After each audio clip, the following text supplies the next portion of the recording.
버나드 쇼라는 분이 계세요. 이분은 아주 유명한 극작가죠. 이분은 자신의 묘비명에다가 또 이렇게 아주 멋지게, 그러나 많은 생각을 하게 하는 말을 적어놨어요. 묘비명이 우물쭈물하다가 내가 이렇게 될 줄 알았지. 근데 그분이 젊었을 때 심장이 약하셨어요. 그래서 그 조금만 심장이 저기에도 나 죽을까 봐 같다. 그래서 막 걱정을 막 하면서 자기신의 주치의에게 전화를 했어요. 그럼 주치의가 그때마다 이제 달려가서 그 사람에게 약도 주고 마음을 안정시키고 이렇게 낫게 해줬죠. 그날도 이분이 심장이 막 멈출 것 같고 죽을 것 같아서 급하게 전화를 했어요. 얼마나 급하게 전화를 했던지 주치의가 그 전화를 받고 그냥 정말 막 불이 나게 달려왔죠. 운전을 하고 와서 그 버나드 쇼의 집에 그 계단을 올라가는데 막 그 계단을 막 2계단, 3계단씩 막 뛰어 올라갔어요. 그리고 그 집의 문을 탁 여는 순간 글쎄 그 주치의가 그냥 심장에 마비가 와가지고 바닥에 그냥 쓰러지고 말았어요. 그랬더니 침대에 누워있던 그 버나드 쇼가 벌떡 일어나가지고 자기 그 주치의가 지금 죽게 생겼으니까 그 주치의의 그 심장을 마사지하고 막 마사지를 하고 또 자기가 먹는 그 주치의가 처방해줬던 그 약을 막 입에다가 넣고 막 물도 먹이고 또 주물러주고 한참을 그렇게 했더니 그 주치의가 그리고 이제 깨어났어요. 그러더니 그 주치의가 나 좀 쉬어야 되겠다고 그래서 자기가 누워있던 침대에 그 사람을 데려다가 눕혔어요. 그래서 그 사람이 그 침대에서 한숨 푹 자고 일어나더니 고맙다고 그러더니 이제 가방을 주섬주섬 챙기더니 이제 가겠다고 그러면서 그 의사가 이렇게 말하는 거예요. 그런데 왕진료를 주셔야 되겠습니다. 그래서 이 버나드 쇼가 아니 어떻게 나한테 그걸 달라고 그럴 수 있냐. 내가 지금 죽어가는 당신을 살려놨는데 무슨 말을 하는 거냐. 그랬더니 그 주치의가 이렇게 말을 하는 거였습니다. 선생님 생각해 보세요. 선생님은 내가 올 때까지 침대에 누워 있었습니다. 몹시 아프셨죠? 그리고 선생님은 죽을 것 같다고 생각했습니다. 그런데 내가 오고 난 다음에 지금 선생님을 보십시오. 지금 아주 건강하시지 않습니까? 선생님은 나 때문에 다 치료되신 겁니다. 그러니까 돈을 내셔야 됩니다. 그러면서 이런 말을 덧붙였습니다. 선생님, 선생님의 문제가 뭔지 아십니까? 선생님의 문제는 몸에 있는 것이 아니라 생각에 있으십니다. 선생님은 몸에 조금만 이상이 있어도 나 죽을 것 같다라고 생각하십니다. 그 생각을 바꾸십시오. 그 생각이 선생님에게 부정적인 마음을 갖게 하고 선생님으로 하여금 자꾸 죽겠다, 아프다, 고통스럽다, 힘들다 이런 것을 갖게 합니다. 문제는 선생님의 생각, 마음입니다. 선생님은 건강하십니다. 실제로 이 버나드 쇼는 90이 넘을 때까지 살았어요. 결국 생각이 중요한 겁니다. 그리고 어머니들 지금 염려가 많으세요. 걱정이 많으십니다. 근심이 많으세요. 근데 염려와 걱정, 근심은 결국은 이게 부정적인 생각을 낳게 돼요. 그리고 자꾸 부정적인 생각을 하게 합니다. 그런데 그 염려와 걱정을 믿음으로 극복할 수 있어요. 믿음이라는 것은 그 부정적인 생각을 믿음은 내가 바라는 것, 보이지 않는 바라는 것의 실상이 믿음인 거예요. 그러니까 내가 긍정적인 것을 바라는 거죠. 난 하느님을 믿고 하느님을 신뢰하고 하느님께 기도하니까 하느님은 좋은 것을 나에게 주실 것이다. 하느님은 좋은 것을 나에게 준비하고 계실 것이다. 그러니까 좋은 것을 계속 상상하니까 긍정적인 게 결과를 낳게 되는 거죠. 그러니까 믿음은 놀라운 힘이에요. 예를 들면 말이죠. 성경을 보시죠. 성경에 보면 18년 동안 하혈병을 앓던 여자의 이야기가 있습니다. 이 여자가 그 하혈병을 앓면서 얼마나 부정적인 생각으로 가득 차 있었고 염려와 걱정으로 가득 차 있었겠습니까? 그리고 나중에는 아무런 희망도 없고 자신의 삶에 대해서 자포자기하고 근심, 걱정하면서 하루하루 사는 거죠.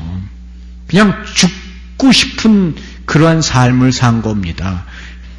하혈병, 이게 피를 이렇게 쏟는 그 병은 그때 당시 사회에 있어서도 아주 나쁜 병이라고 인식되었었고, 그러한 병을 앓는 사람은 불결한 사람이다라고 취급되었습니다. 그래서 그 사람이 만지는 모든 것은 다 불결해지는 거예요. 그래서 사람들이 그 사람하고 접촉을 꺼리는 거예요. 그러니까 아무도 그 사람하고 같이 있으려고 하지 않아요. 그러니까 외롭고 버림받고 소외되고, 그러니까 자신은 살아가야 될 이유가 없는 거예요. 그러니까 얼마나 이 사람이 힘들겠어요. 희망이 없는 거예요. 그러던 그에게 희망의 기쁜 소식이 들려왔죠. 그것은 예수님께서 나병 환자를 만지셨다. 그리고 만지시고 접촉하셔서 치유하셨다는 거예요. 나병 환자는 혈루병, 이 하혈병을 앓는 여자보다 훨씬 더 불결한 사람들이죠. 그래서 그 사람들은 아예 격리시켰어요. 다른 곳에 격리시키고 사람들 속에 살지 못하게 했죠. 그래서 그 나병 환자는 그야말로 버림받은 사람들이었는데, 그런데 그 더러운 사람을 예수님께서 가서 만지셨다.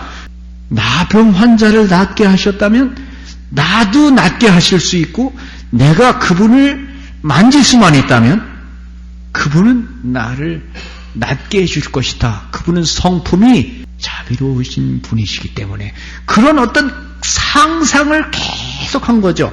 그 사람의 마음 안에 나자렛 예수님이란 분이 계신데 그분은 나병 환자도 고치셨다라는 소리를 듣게 되었을 때 그 작은 소리, 작은 어떤 소문이 이 사람 마음 안에서 점점 크게 울려 퍼진 거죠.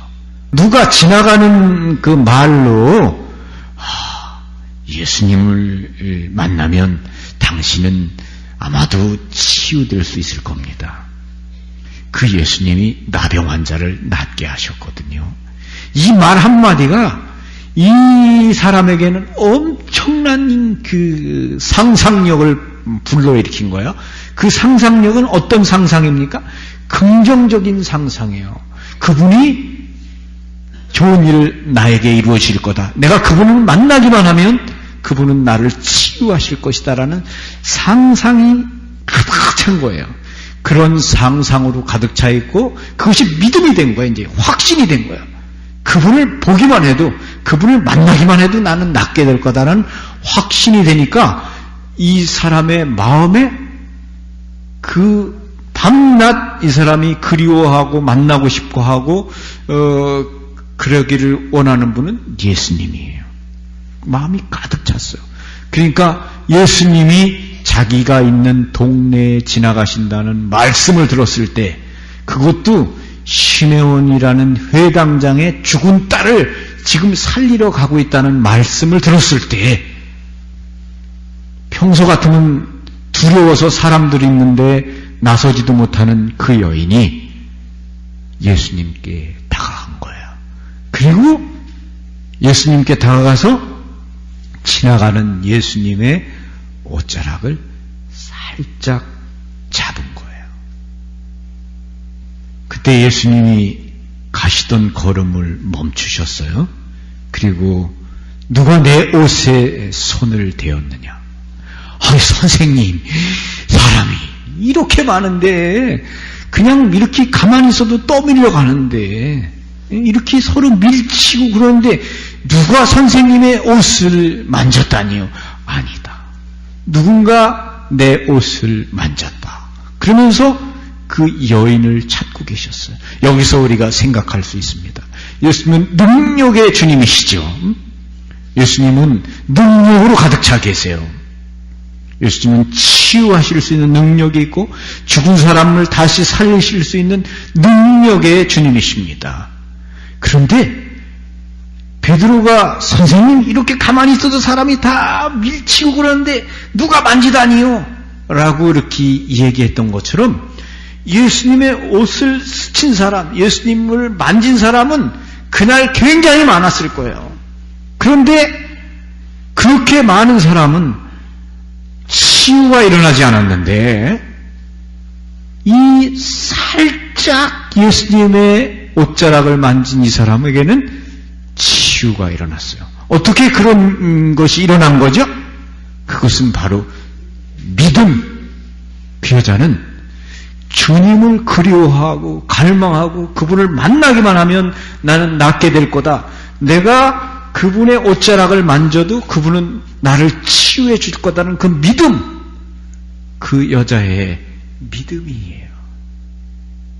그 여자의 그 마음에 가득 찬 그 믿음이 예수님으로 하여금 예수님의 몸에서 능력이 빠져나가게 한 거죠. 그러니까 믿음이 정말 중요한 거예요. 믿음은 우리가 바라는 것에, 보이지 않는 것의 실상이다. 아멘. 감사합니다.